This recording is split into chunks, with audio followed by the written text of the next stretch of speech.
Warga Lorong Hijriah, Kelurahan 34 Ulu, Kecamatan Seberang Ulu 1 Palembang, dihebohkan dengan aksi sekelompok bujang yang melakukan penyerangan dan pengeroyokan terhadap salah sikok warga sehingga viral di media sosial.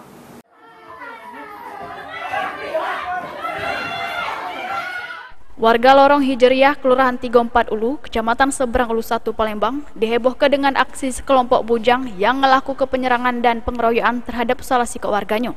Sehingga aksi sekelompok bujang tersebut pun viral di media sosial. Menurut keterangan Ketua RT setempat, kejadian tersebut bermula korban Hamka, negur pelaku ngambek buah mangga di jaba rumah tetangganya seminggu yang lewat.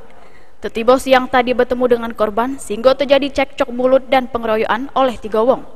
Sehingga korban mengalami luka di pelipis mata sama di tangannya. Korban sempat melari ke diri, namun para pelaku bersama rombongannya ngelaku ke pengejaran. Sehingga terjadi pengerusakan di salah sikok rumah warga pecah yang terselit di rekaman video.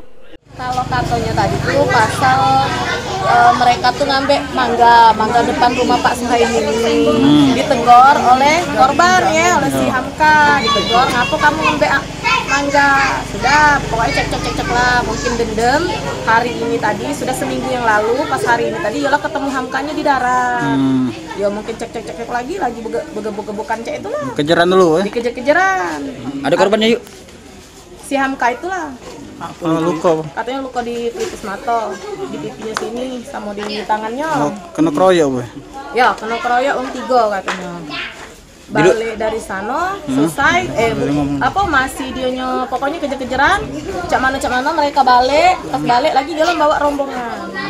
Ya yang baru kan ada kan videonya kan, ya sampai masuk ya enggak tahu nyerbuk sini. Mungkin mereka salah, ini bukan rumah Hamka. Rumah Hamka ada di belakang. Atas kejadian tersebut, korban Hamka bikin laporan di Polsek Seberang Ulu 1 Palembang. Heru Wahyudi, PAL TV.